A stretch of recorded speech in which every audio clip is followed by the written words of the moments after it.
Hai, hello, salam sejahtera Malaysia. Selamat datang ke channel Fels Lifestyle. Terima kasih kerana terus setia dan terus bersama di dalam channel ini.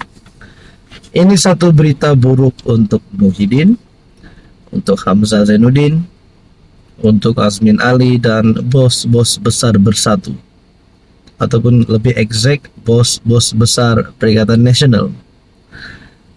Dalam satu sumber yang saya lihat, sumber ini berkata, Bersatu berbala.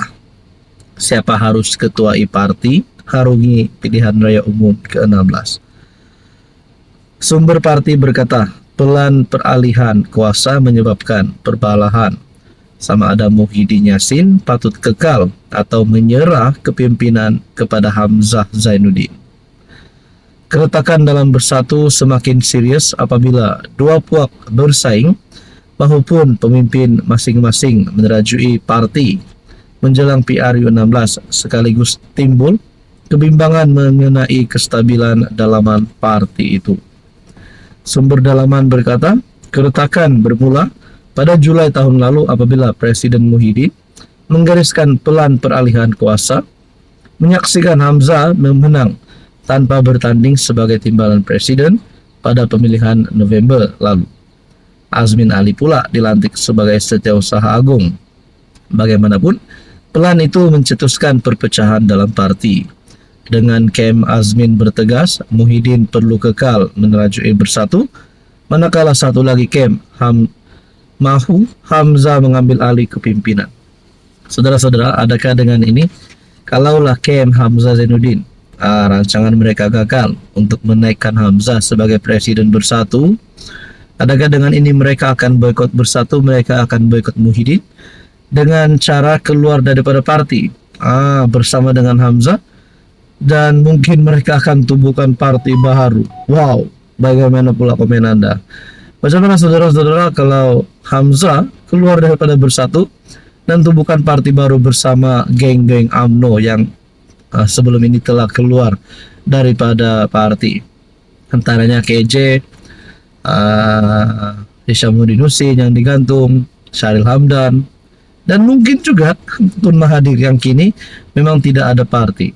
Jadi saudara-saudara yang saya hormati, tuan-tuan dan puan, bagaimana yang akan berlaku kepada Bersatu kalau mereka benar-benar berbala?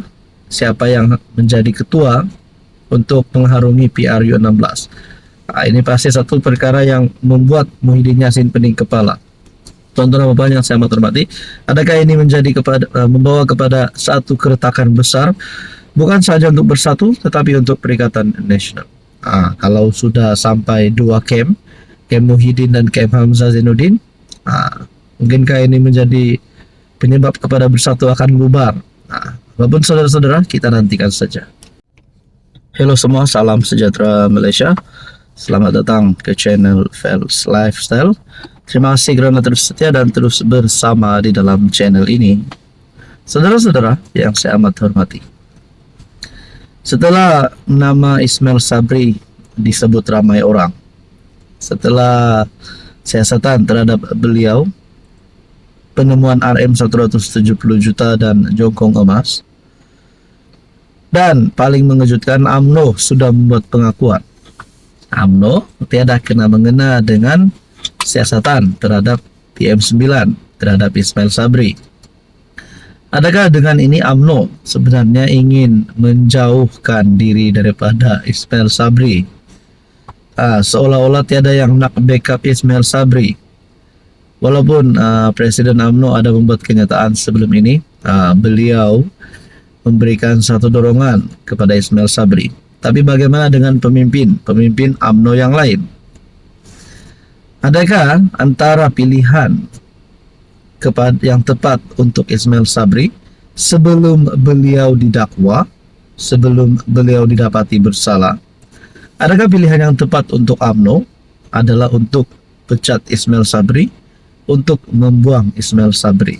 Nah, saudara-saudara yang saya hormati, menurut Anda, Anda boleh komen di bawah.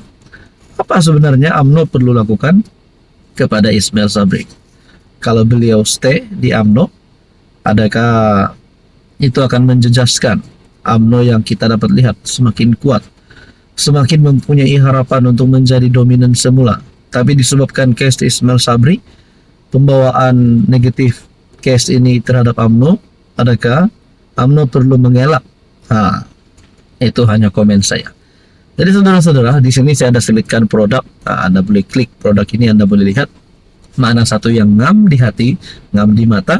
Harga cukup murah, harga cukup berpatutan, order macam biasa, macam dekat Shopee. Ini akan membantu saya dan membantu untuk mengembangkan channel ini. Jadi saudara-saudara, kalaulah satu hari nanti UMNO akan buang Ismail Sabri,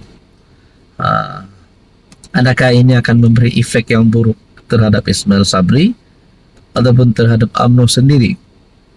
Ataupun sebenarnya itu adalah satu keputusan yang baik untuk UMNO, karena mereka telah menyediakan payung sebelum hujan. Itu sekiranya Ismail Sabri Yaakob didapati bersalah di dalam case ini.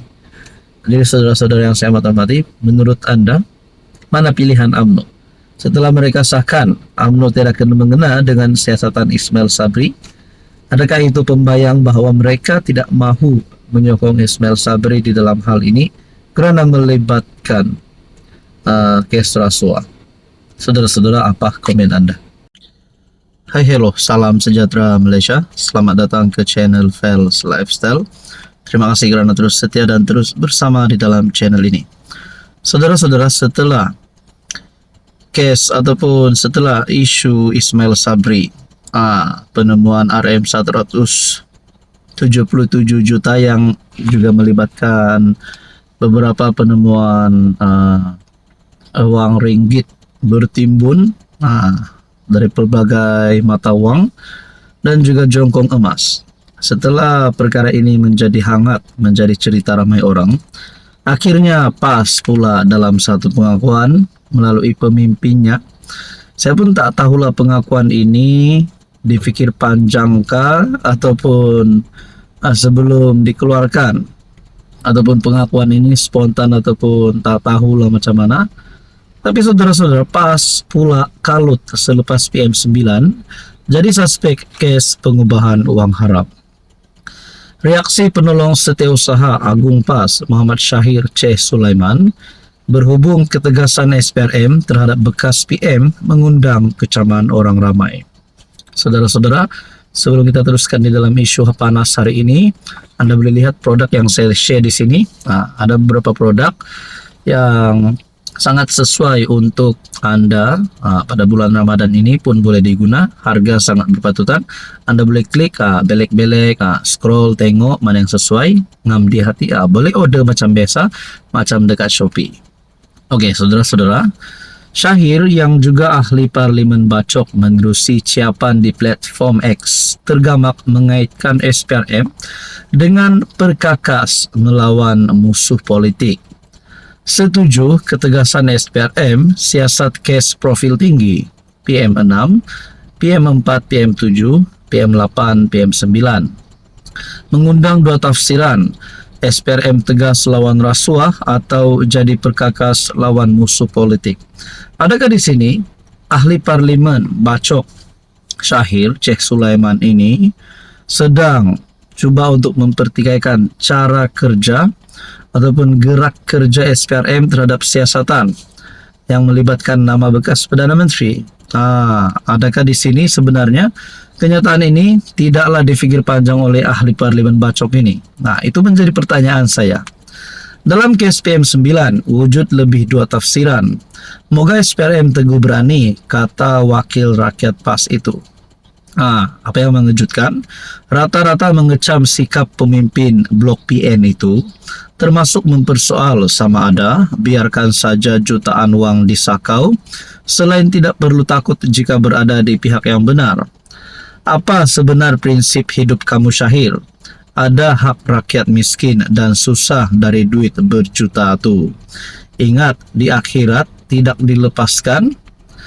Walau 1 sen pun kamu dipertanggungjawabkan kepada Allah, kata Hasnia Ibrahim 1. Dalam masa sama, reaksi Syahir turut mengundang persoalan. memandangkan Ismail Sabri yang juga MP Bera bukannya pemimpin daripada PN. Apa kejadahnya? Ismail ni orang BN, bukan orang PN. Sama saja, kalau salah bicara sajalah, apa masalahnya? Ini SPRM buat kerja pun kau nak tunggang ke? Kalau ada bukti geng Bang Non sakau, repot dekat SPRM jangan melalak, memfitnah saja, kecam Syaril Samad. Jadi saudara-saudara, adakah dengan ini MP ataupun YB daripada PAS ini sebenarnya tidak lagi relevan untuk berada di dalam politik Malaysia ini kerana kenyataan beliau ini mengundang kecaman ramai? Saudara-saudara yang saya hormati, apa pula komen Anda?